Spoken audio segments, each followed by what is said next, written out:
জুলাই বিপ্লবের প্রধান আকাঙ্ক্ষাই ছিল বৈষম্যহীন বাংলাদেশ গড়া। 2000 শহীদ প্রাণ দিয়েছেন এবং হতাহতের সংখ্যাও অনেক বেশি।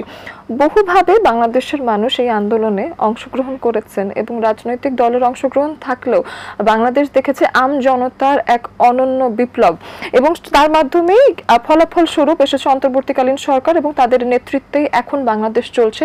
সংস্কার নিয়ে কথা হচ্ছে, বৈষম্যহীন বাংলাদেশ গড়ার যে স্বপ্ন আমরা দেখেছি বাঙালিরা মিলে, সবাই মিলে, সেটা আসলে কতদূর এগোলো সেই বিষয় নিয়েও কথা বলা প্রয়োজন। আপনাদের সবাইকে স্বাগত জানাচ্ছি SRS international beauty presence turning পয়েন্টে এটিএন বাংলার এই আয়োজনে।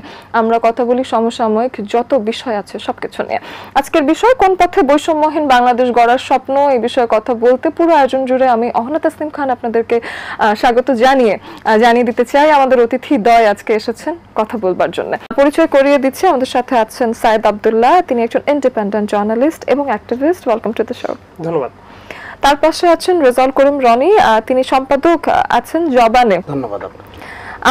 আমরা আজকে কথা বলছিলাম জুলাই আগস্টে যে বিপ্লব হয়েছে, আমরা তো বৈষম্যহীন বাংলাদেশ চাইছি, সেই শুরু থেকে এই কথা বলেই যাচ্ছি এবং অন্তর্বর্তীকালীন সরকার আসলেন, আমাদের অনেক আশা ছিল। তো এখন আসলে নতুন বাংলাদেশ গঠনের যে প্রক্রিয়া চলমান রয়েছে এবং কতটুকু অগ্রগতি হচ্ছে, এটার সম্পর্কে একটু আপনার কাছে জানতে চাই, শুরু করতে চাই।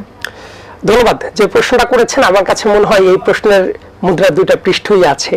অনেকেই যেটা করছে শুধুমাত্র একটা পৃষ্ঠ নিয়ে কথা বলছে, কারো দৃষ্টিতে খুবই ভালো, আবার কারো দৃষ্টিতে অন্তর্বর্তীকালীন সরকার পুরোপুরি ব্যর্থ।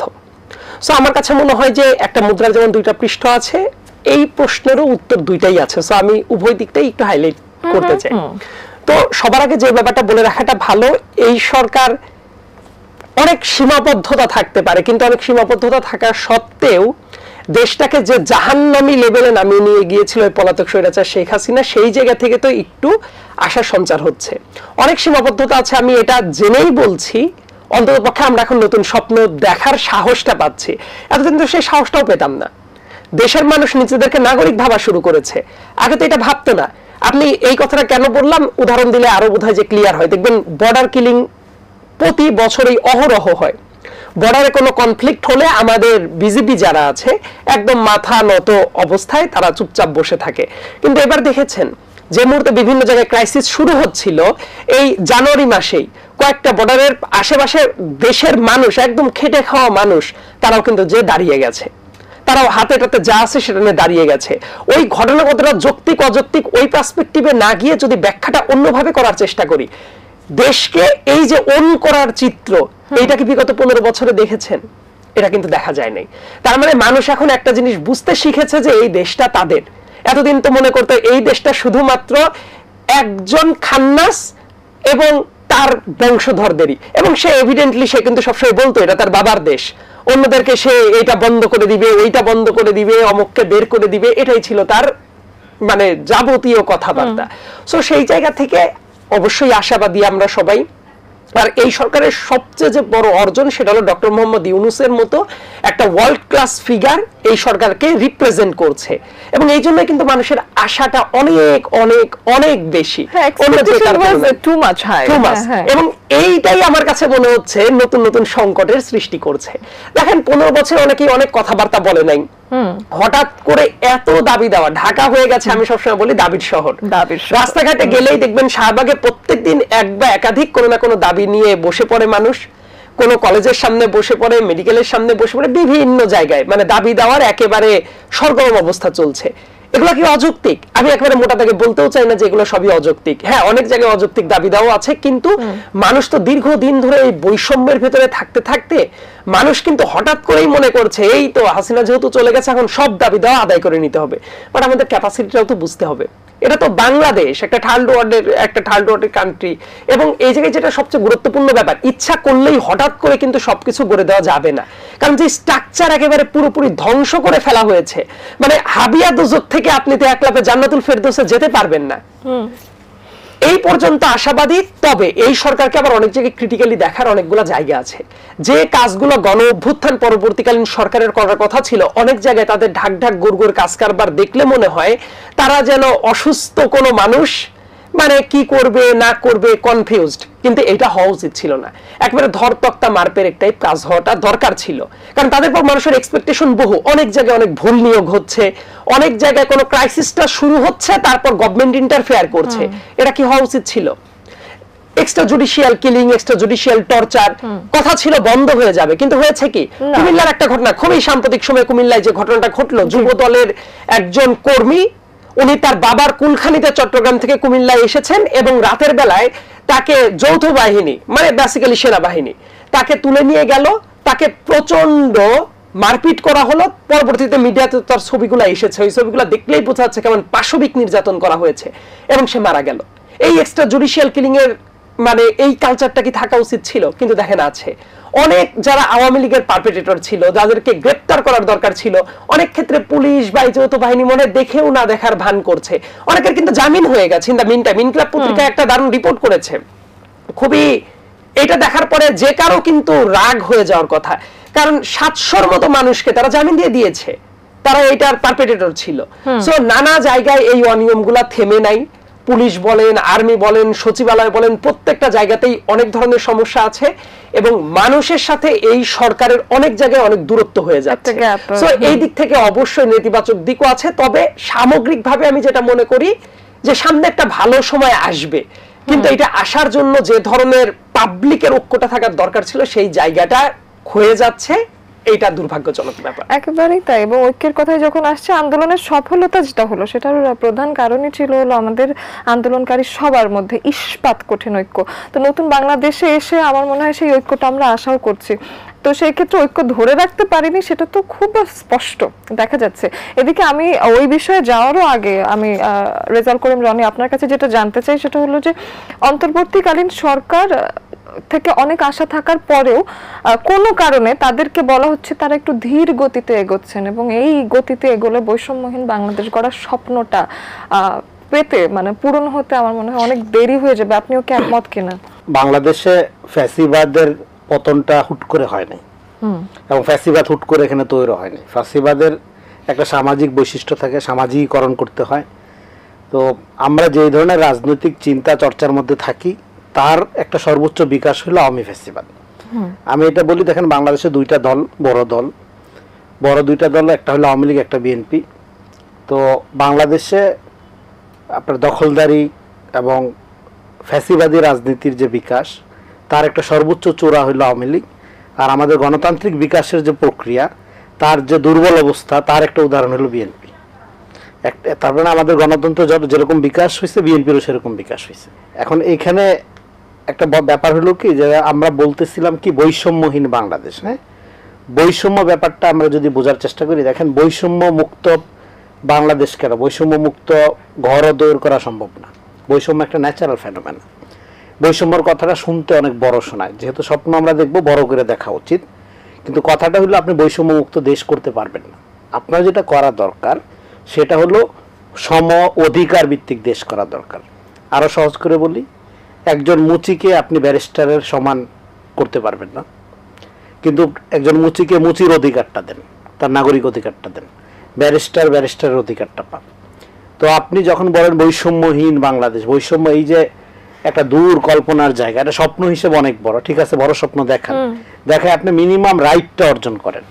হ্যাঁ, দেখেন আমাদের বৈষম্যের যে ব্যাপারটা, যেটা ন্যাচারালি মানে আমরা সেটা বৈষম্য না বলে সেটা যে পার্থক্য বলি, সে পার্থক্যের মধ্যে বৈষম্য হয়ে যায়।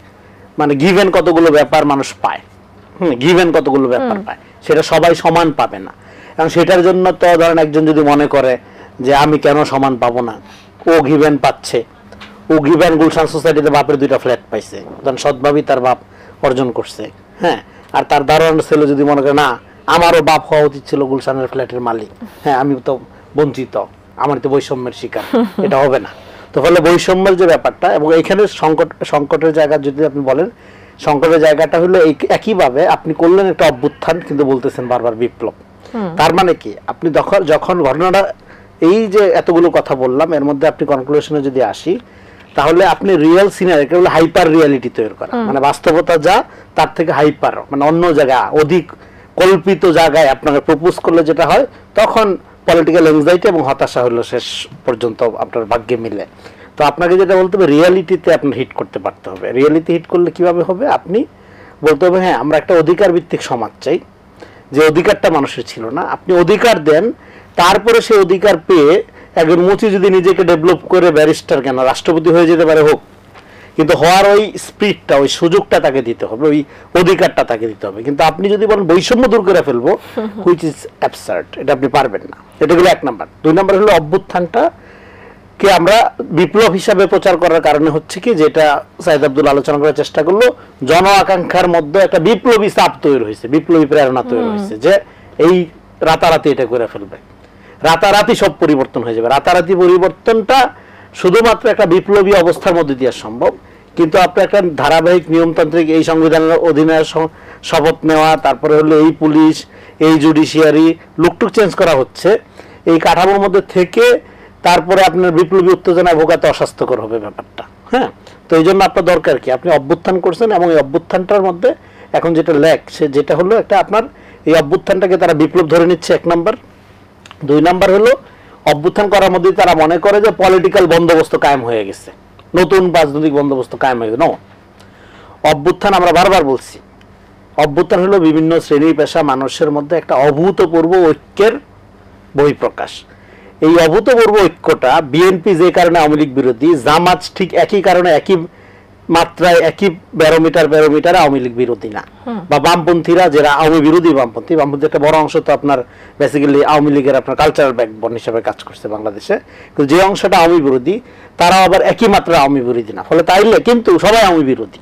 তাহলে সেই যে কারণে অভ্যুত্থানটা হয়েছে, একটা রিক্সাওয়ালা টু গুলশানের জেনজি সবার কাছে এই যে আওয়ামী লীগ কমন শত্রুতে পরিণত হলো, এবং তার মধ্যে দিয়ে একটা মোরাল আপরাইজিং হয়েছে। অভ্যুত্থানটা কি, ব্রাকের ছেলেটা তো বিসিএস এ বসার জন্য আন্দোলন করে নাই, সে আন্দোলনে গেছে এই কারণে যে পাখির মতো গুলি করে তার সহপাঠীদের মারা হচ্ছে, বন্ধুর মধ্যে অন্যায়। জাস্ট এই অন্যায়টা এতদিন আপনারা যখন জামাত বলে পিটায় মারছে, বিএনপি বলে পিটায় মারছে, আচ্ছা ওরা রাজনৈতিক ঝগড়া করতেছে, আমাদের ব্যাপার না, পিটায় মাইরা ফেলুক, তারপরে আমরা যাবো, অসুবিধা নেই। কিন্তু যখন আপনি নিজে এফেক্টেড হইলেন, তখন এতদিন কিন্তু আপনার মোরাল কল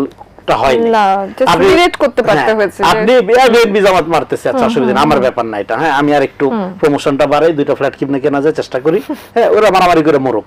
তারপরে আপনি যখন দেখলেন যে না আরে এটা আমারও মারে গুলি করে কথা বলতে গেলে, হ্যাঁ যখন আপনার ঘরে আসলো তখন আপনি বললেন যে না, এই দানবীয় শক্তি রাখা যাবে না, রাষ্ট্র এরকম হইতে পারে না, ক্ষমতা এরকম হইতে পারে না। এর আগে কিন্তু এটা পুরোটাই স্বাভাবিকরণ করা হয়েছিল, ফ্যাসিবাদের সামাজিকরণ আমি যেটা বলি, এবং এই মিডল ক্লাস বাংলাদেশের পলিটি তৈরি করার ক্ষেত্রে একটা প্রতিবন্ধকতা আকারে হাজির ছিল।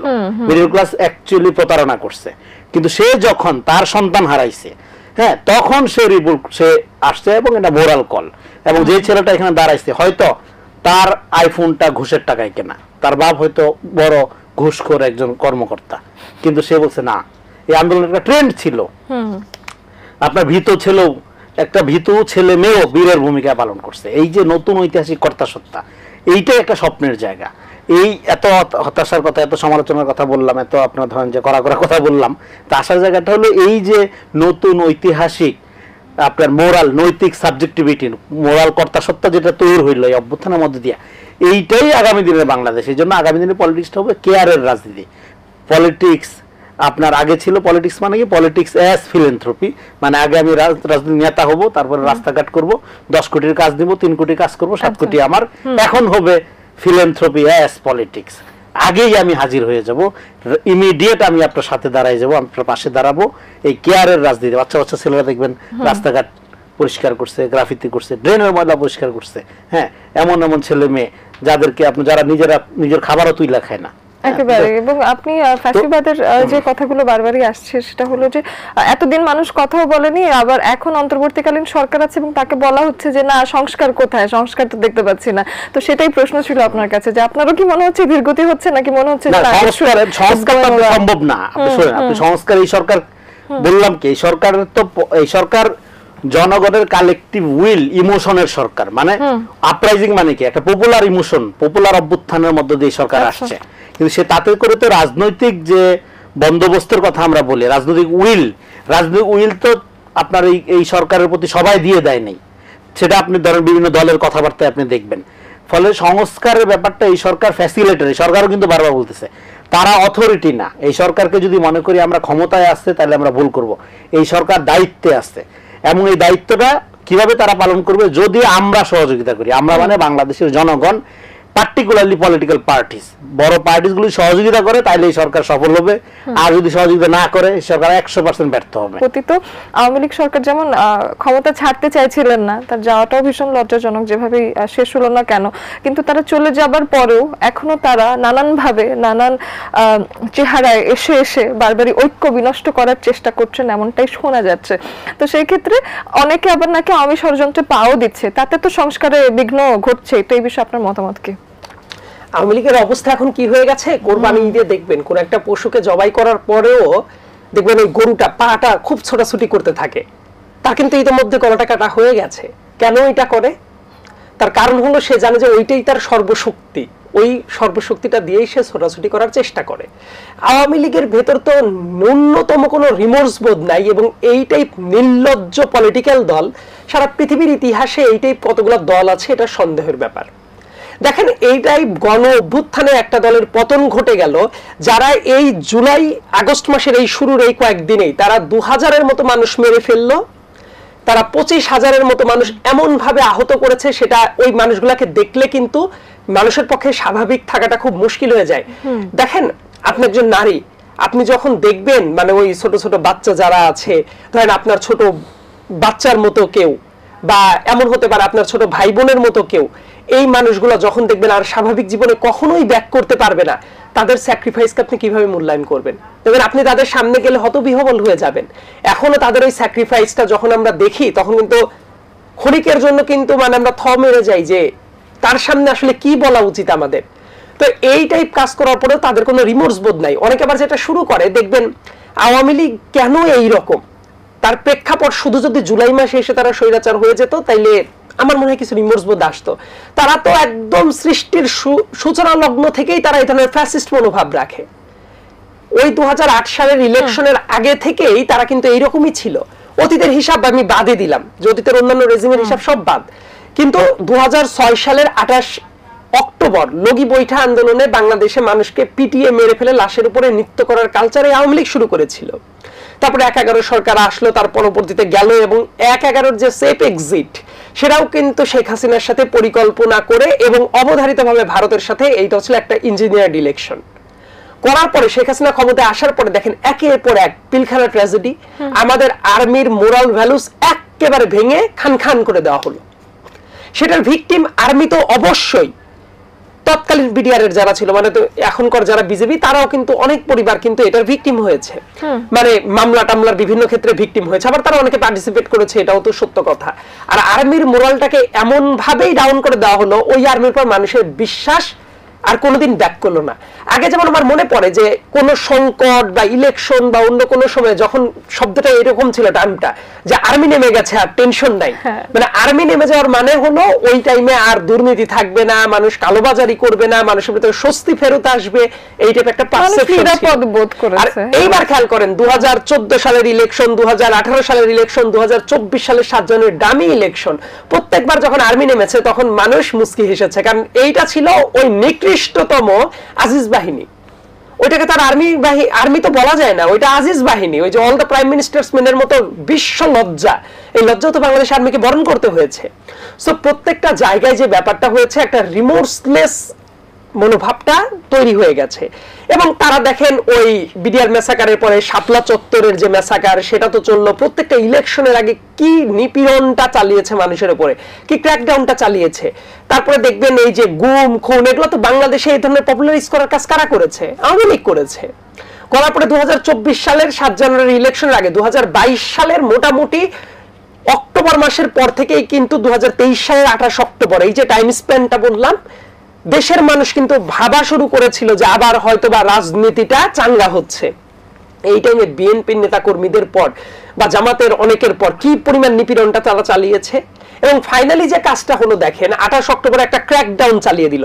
তারপরে বিএনপির বহু মানুষ ছিল যারা বাড়িতে যাইতে পারে নাই, এমন অনেক নেতাকর্মী ছিল যাদের বহু মানুষের 100টার উপরে মামলা, আর একটা মামলা দিলে কোর্টে দৌড়ঝাঁপ করতে করতে জান বের হয়ে যায়। যার 100টা মামলা আছে, যার 200টা মামলা আছে, তাদের কি অবস্থা ছিল। এবং এত কিছু করার পরেও আওয়ামী লীগ কি ছড়াতো, তারা উন্নয়নের রাজনীতি করছে, কম গণতন্ত্র বেশি উন্নয়ন, এটা আবার পপুলারাইজও হয়েছে।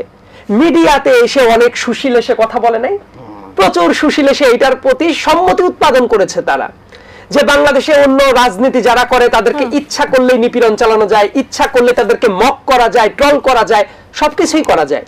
এবং আওয়ামী লীগ এমন একটা ন্যারেটিভ, সফট ন্যারেটিভ তৈরি করেছিল যে তাদের পক্ষে গান গাইতো শিল্পীরা, তাদের পক্ষে কবিতা লিখতো, তাদের পক্ষে লেখকরা বই লিখতো, তাদের পক্ষে এসে টক শোতে গলাবাজি করে যেত। মানবাধিকার কমিশনে যাদেরকে বসিয়েছে তারা দেশের গুম খুম নিয়ে কোনো কথা বলতো না, বরং শেখ হাসিনার পক্ষে তারা সম্মতি উৎপাদন করতো। দুর্নীতি দমন কমিশনে বসিয়ে রাখা হয়েছিল সবচেয়ে বড় বড় দুর্নীতিবাজকে, এবং আওয়ামী লীগের সবচেয়ে বড় বড় দুর্নীতিবাজকে শেল্টার দিত দুদক। তাদের নিজেদের নামে যেসব ফাউন্ডেশন খুলে বসেছিল, মানে সূচনা ফাউন্ডেশন, ওই পলাতক স্বৈরাচার শেখ হাসিনার মেয়ে, এটার মাধ্যমে এস আলম থেকে শুরু করে ডেক্সিমকো থেকে শুরু করে প্রত্যেকটা প্রতিষ্ঠানের লুটপাটের স্বর্গ তারা বানিয়ে রেখেছিল। মানে তাদের একটা ভলান্টারি প্রতিষ্ঠান থাকলে সেটাও ছিল লুটপাটের স্বর্গ। আর দেশকে বিক্রি করে দেওয়ার জন্য যা যা করার দরকার মাশাআল্লাহ তার সবকিছুই তারা করে গেছে। এখন ব্যাপারটা হলো কি, আওয়ামী লীগের হাতে প্রচুর টাকা আছে। দেশের মানুষ কেউ যদি বলতো সবাই খারাপ ছিল হাসিনার রাজত্বে, এটা আমি বিশ্বাস করি না। তার কারণ কি জানেন, অন্তত 1 কোটির মতো মানুষ বাংলাদেশে জান্নাতের মতো ছিল, কারণ তাদের কোনো দায়বদ্ধতা ছিল না, তারা গুম খুন নিপীড়ন সবকিছুর ভাগ পাইতো, এবং তাদের হাতে অঢেল টাকা ছিল। দেশের মানুষের ব্যাংকের টাকা লুটপাট করে নিয়ে তারা বিদেশে সেকেন্ড হোম থার্ড হোম একের পর এক বাড়ি করতো। 100-র উপরে বাড়ি আছে এমন আওয়ামী লীগের নেতারাই আছে, এবং টপ টায়ারের নেতারা শুধু মিড লেভেলের নেতারাও আছে। ছাত্রলীগের ক্যাডার ফরিদপুরে 2000 কোটি টাকা তারা পাচার করে দিয়েছে, এমনটা হয় নাই? ওই যে গোলাম রব্বানী, শোভনের মতো নিকৃষ্টতম ছাত্রলীগের যারা নেতা, একটা বিশ্ববিদ্যালয়ে কোনো বিল্ডিং হইলে সেই জায়গায় থেকে 2.5% করে তারা কমিশন খাওয়ার জন্য বিদ্রোহ করতো রাস্তায়। সো এমন একটা পরিস্থিতিতে যে মানুষগুলো ভালো ছিল তাদের হাতে প্রচুর টাকা আছে। আওয়ামী লীগের হাতে এখন কি, এরা তো গর্তে, কেউ গর্তে আর না হইলে কেউ পারে, তাদের অরিজিনাল জায়গা যে জায়গাতে, এবং তাদের হাতে এখন কোনো কাজ নাই। তারা সারাক্ষণ বসে বসে প্ল্যান করে কিভাবে অস্থিরতা তৈরি করা যায়। কি পরিমাণ নিকৃষ্টতম ব্যক্তি হইলে নিজে দেশের বাইরে পলাতক থেকে তার কর্মীদেরকে উস্কানি দেয় রাস্তায় নামার জন্য। খেয়াল করে দেখেন, শেখ হাসিনাকে অনেকে অনেক কিছু বলতে পারে, কিন্তু আমার কাছে মনে হয় যে শেখ হাসিনা অনেক কিছু হইতে পারে। ডাইনি হইতে পারে, শেখ হাসিনা শকুন হইতে পারে, শেখ হাসিনা চোর হইতে পারে, শেখ হাসিনা খুনি হইতে পারে, কিন্তু শেখ হাসিনা কখনোই পলিটিশিয়ান না। একেবারে শেষের দিকে আছি। শেষ প্রশ্নটা আমি রনি কে করতে চাই, তাকে যেটা জানতে চাই যে এখন ছাত্রদের নতুন রাজনৈতিক দল গঠন হচ্ছে, এবং রাজনৈতিক একটা ভবিষ্যৎ আমরা সবাই জানতে চাই যে রাজনৈতিকভাবে আসলে কোন দিকে এগোচ্ছে দেশ, এবং নতুন বাংলাদেশে সেটা কেমন প্রভাব ফেলছে। ছোট করে যদি একটু শেষ থেকে শুনি। এটা তো ছোট করে বলা মুশকিল, নতুন বাংলাদেশ না, এটা পুরানা বাংলাদেশই নতুন কথা। আমাদের এখানে নতুন কোন রাজনীতি দেখছি না আমি, নতুন অনেক দল হচ্ছে দেখছি। দেখেন আমাদের এখানে মানুষ, আমি যেটা বলি সেটা পুরানা কথাই আবার নতুন করে বলি, হ্যাঁ, নতুন বাংলাদেশের মতো। সেটা হলো যে এখানে আপনার আমরা সব সময় দলদারি করি, দল নিয়ে ব্যস্ত, রাজনীতিটা কম করি। বাংলাদেশের মানুষ দল সচেতন, রাজনীতি সচেতন না। যদি রাজনীতি সচেতন হইতো তাহলে এরকম একটা আওয়ামী ফ্যাসিবাদের জন্মই হইতে পারতো না। 75-এ যে বিষয়টার বিষয়ে মানুষ রায় দিয়ে দিল, তারপরে তো আওয়ামী লীগ ক্ষমতায় আসার কথা না। ক্ষমতায় আসছে বিভিন্ন দলের দলীয় হিসাব কিতাবের কারণে, ক্ষমতায় যাওয়ার দলীয় হিসাব কিতাবের কারণে, রাজনীতির কারণে না। এবং যে কারণে আমাদের গোটা রাজনৈতিক প্রক্রিয়াটাই বিকশিত হতে পারে না। তো এখন আগামী দিনে নতুন রাজনীতি দরকার। সেই নতুন রাজনীতির ক্ষেত্রে এই অভ্যুত্থানটা কি, এই অভ্যুত্থানের মধ্য দিয়ে বাংলাদেশের রাজনীতির একটা প্যারাডাইম শিফট হয়ে গেছে। সেটা কি, সেটা হলো যে আপনার 60-এর দশকে একটা মডেল ছিল, সেই রাজনীতির বিকাশে বাংলাদেশের স্বাধীনতা যুদ্ধ, নতুন রাষ্ট্র আমরা পাইলাম। এখন স্বাধীনতার 2টা দিক আছে, একটা হলো দেশের স্বাধীনতা আর একটা হলো রাজনৈতিক স্বাধীনতা।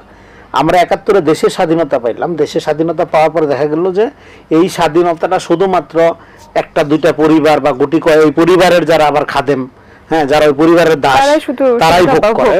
রাজনৈতিক সুবিধার যেটা জনগণের ভোগ করার কথা, নাগরিকদের ভোগ করার কথা, সেটা হচ্ছে না। এটা একটা প্রজাতন্ত্রই রয়ে গেছে, মানে প্রজা আর রাজা। আমরা প্রত্যেকবার নির্বাচন ইলেক্টেড কিং নির্বাচন করি, হ্যাঁ, প্রধানমন্ত্রী নির্বাচন করি না। তো রাজা রানী নির্বাচনের মতো হয় আর কি ব্যাপারটা। তো সেক্ষেত্রে আপনার ঘটনাটা দাঁড়াইলো কি, যে আমাদের এই যে পুরো প্রক্রিয়াটা যে রাজনীতিটা আপনার শুরু হওয়ার কথা ছিল স্বাধীনতার পরে, সেটা আর বিকশিত হলো না, বরং দিন দিন রাজনৈতিক অধিকারহীন আমরা হয়ে গেলাম, রাজনৈতিকভাবে পরাধীন হয়ে গেলাম। দেশটা স্বাধীন হইলো, দেশটা স্বাধীন করতে যে আমরা আমরা একটা নতুন মানচিত্র পেলাম, দেশ পেলাম, ভূখণ্ড পেলাম, আত্মপরিচয় পাইলাম, ঠিক আছে, কিন্তু রাজনৈতিক স্বাধীনতা আমরা পেলাম না। এবং 24-এ এসে রাজনৈতিক স্বাধীনতা পাওয়ার একটা জায়গা তৈরি হলো, একটা আশা সঞ্চার। হ্যাঁ, এখন রাজনৈতিক স্বাধীনতাটা, এই যে রাজনৈতিক স্বাধীনতা না থাকলে যে দেশের স্বাধীনতার কোনো অর্থ থাকে না, তার একটা জ্বলন্ত উদাহরণ হলো 54 বছরের বাংলাদেশের ইতিহাস। হ্যাঁ, তো সেই যে রাজনৈতিক স্বাধীনতা আপনি এই যে অর্জন করলেন 24-এ, এইটাই আমি বলতেছি রাজনীতির একটা প্যারাডাইম শিফট, এটা নতুন পাটাতনে আমরা প্রবেশ করলাম, নতুন যুগে প্রবেশ করলাম। এখন নতুন যুগে প্রবেশ করলাম পুরনো ধ্যান ধারণা চিন্তা নিয়ে, এবং নতুন যুগে প্রবেশ করলে তো আসলে নতুন যুগ আপনাকে ওয়েলকাম জানাবে না। এখন ছাত্র নেতৃত্ব বলেন, অন্য রাজনৈতিক নেতৃত্ব বলেন, প্রত্যেকের জন্য চ্যালেঞ্জ হলো এই যে আমরা so called non political I hate politics generation, যেটা জেনজি, তার যে অভ্যুত্থানের মধ্যে দিয়ে মোরাল ঐতিহাসিক যে কর্তাসত্তার আবির্ভাব হইল, এইটাকে আপনি পলিটিক্যালি যদি ট্রান্সলেট করতে না পারেন আপনার রাজনীতিতে, সেটা ছাত্ররাই করুক আর ছাত্র দাদারাই করুক বা বাবারাই করুক, বাংলাদেশের নতুন রাজনীতি হবে না। এই বিষয়গুলো নিয়ে প্যাশন রাখেন এবং এই কারণেই আসলে এই বিষয়ে আপনাদের দুজনকে আমাদের ডেকে আনা। দুজনকে ধন্যবাদ জানিয়ে শেষ করতে হচ্ছে। আশা করি এই বিষয়ে আরো সুদীর্ঘ আলোচনা আমরা আরো কোনো একদিন করতে পারবো। আজকের জন্য ধন্যবাদ। ধন্যবাদ।